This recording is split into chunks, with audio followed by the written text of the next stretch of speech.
Welcome to my channel. So previous 2 days से मेरे video नहीं आ रहे थे, उसके लिए आई एम रियली सॉरी। कुछ हेल्थ इश्यूज़ के कारण जो 2 दिन से वीडियो नहीं आ पाए थे, बट वो जो वीडियो 2 दिन के नहीं आ पाए हैं मॉर्निंग इवनिंग के, मीन्स 4 वीडियो जो है वो मिस हो गए हैं। तो वो वीडियो जो है आपको कल मॉर्निंग में सब मिल जाएगा। तो आपका कोई भी मतलब आप सिलेबस से पीछे नहीं होंगे, क्योंकि मैं वो पूरे वीडियो दे दूँगी। आपको जब भी टाइम लगेगा आप वो देख लीजिएगा और कंटिन्यू फिर वो टॉपिक्स जो तो सिलेबस के अकॉर्डिंग रहेंगे ही। और मैं आपको कुछ एक ऐसी स्ट्रेटजी बताऊंगी, मतलब जो मैं जो अपने शेयर करना चाहती हूँ आप लोग के साथ, कि कैसे मैं आप लोगों को ट्राई करूँगी कि दिसंबर में आपको क्वेश्चन पेपर के साथ सिलेबस को मैं की कवर अप कर पाऊँ, पूरा सिलेबस ख़त्म कर दूँ। ठीक है, तो वो स्ट्रेटजी मैं शेयर कर दूँगी आप लोगों के साथ फ्रेंड्स। सो प्रीवियस 2 डेज़ के लिए आई एम रियली सॉरी। तो हम आज का जो था हमारा कि हमने इवनिंग में हमको पढ़ना है सॉइल साइंस। सॉइल साइंस का जो टॉपिक था उसमें था कि physical, chemical and biological properties of the soil. हमने फिज़िकल प्रॉपर्टीज सॉइल का डिस्कस कर लिया था। बेसिक कुछ सॉइल के कुछ पॉइंट्स थे, बेसिक रिलेटेड जो पॉइंट थे ना, वो भी हमने देखा था हमारे प्रीवियस वीडियो में। उसका जो लिंक है मैं आपको आई बटन में और डिस्क्रिप्शन बॉक्स में दे दूँगी, वहाँ से आप लोग चेकआउट कर लीजिएगा। सो हम स्टार्ट करते हैं जहाँ से हमने प्रीवियस वीडियो एंड किया था, that is the chemical property of the soil. So what is the chemical property? नाम से ही क्लियर है, रासायनिक चीज़ें हैं ना जिसमें केमिकल्स इन्वॉल्वमेंट है। So the soil chemical environment is a dynamic and reaction that maintain the dilute solution of the nutrient element are indispensable for the continual plant growth. So जो सॉइल का जो केमिकल होता है, soil chemical environment जो होता है वो क्या है, एक डायनामिक है। एंड जो भी रिएक्शन रहती है वो कैसे मेंटेन रहती है, they maintain dilute solution of the nutrient element and they are indispensable for the continual plant growth. So the nutrient transformation जो है and its availability in the soil, ये डिपेंड करता है पीएच पे, क्ले पे, mineral पे, cation पे and anion exchange capacity पे। सो सॉइल, अब सोच लीजिए आपकी ये जो पॉइंट्स है इनको हम फैक्टर भी बोल सकते हैं, जिस पे क्या डिपेंड कर रहा है, जो भी न्यूट्रिएंट ट्रांसफॉर्मेशन है एंड उसकी अवेलेबिलिटी। अगर न्यूट्रिएंट ट्रांसफ़र नहीं होगा या ट्रांसफॉर्मेशन नहीं होगा एंड उसकी अवेलेबिलिटी नहीं रहेगी न्यूट्रिएंट की, तो प्लांट का ग्रोथ नहीं हो पाएगा। So it depend on the pH like the, ठीक है, एंड क्ले, मिनरल जो भी हैं उनके ऊपर, cation and anion exchange capacity, जिसको सी भी बोलते हैं और AEC भी बोलते हैं। ठीक है, वो ये जो कैपेसिटी है ये भी इम्पॉर्टेंट होती है, जो हम फर्दर आगे डिस्कस करेंगे। So what is the soil pH? ठीक है, जैसे कि आप सभी जानते हैं what is the pH, it is the negative logarithm of the hydrogen ion. So it is defined as the negative logarithm of the hydrogen ion activity. So the pH of the soil indicate its acidity और alkalinity. तो कोई भी, किसी भी वस्तु का, किसी भी चीज़ का, ठीक है, जो पीएच रहता है वो इंडिकेट करता है कि या तो वो चीज़ एसिडिटी में होगी, या तो फिर एल्कलिनिटी में होगी, या तो वो चीज़ neutral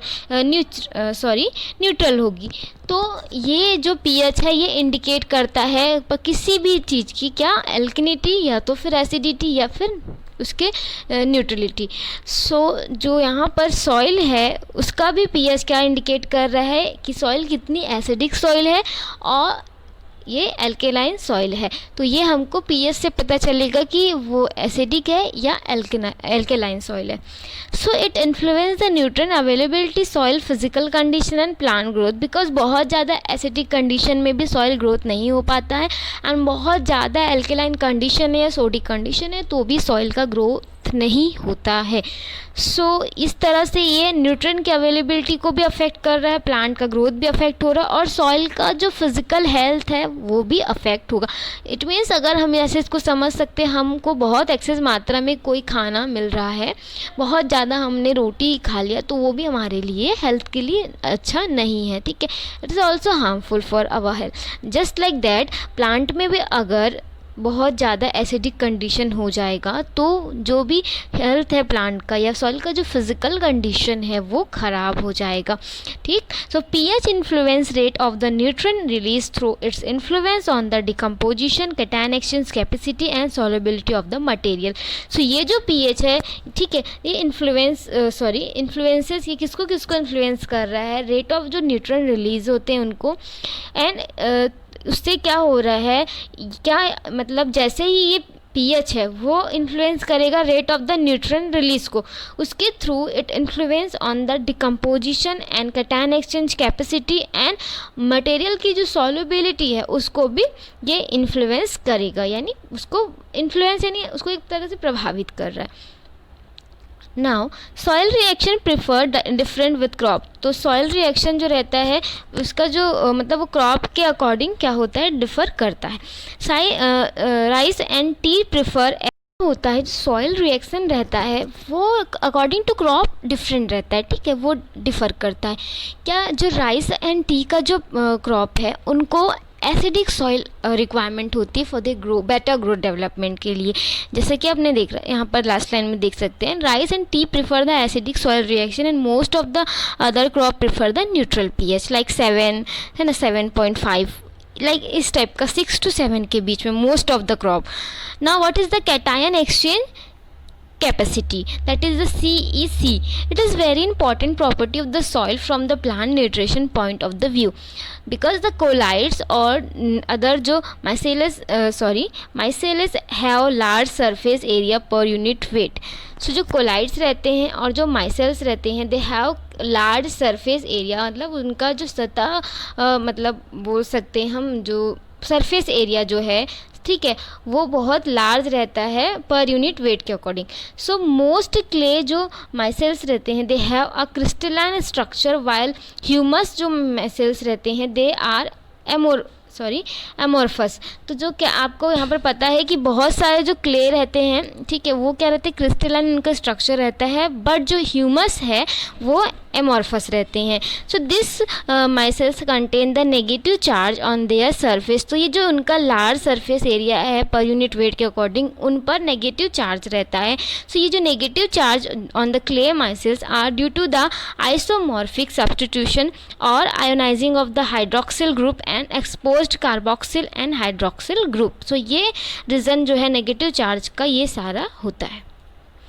Now the anion exchange capacity, it is less in magnitude compared to the cation exchange capacity. The site for the anion for exchange to and form soil solution and also from the soil constituent are present at the amine group in the humus and at the time the edge of the silicate clay mineral when the bonding between the clay mineral and cation terminate. So यहाँ पर side mention किया गया है कि जो side है for the anion for the exchange to and form the soil solution and also from the soil constituent they are present in the amine group जो कि होता है ह्यूमस में। And at the same edge of the silicate clay में क्या होता है, जब बाउंडिंग होती है clay mineral and cation terminates के बीच, तब वहाँ पर ये होता है।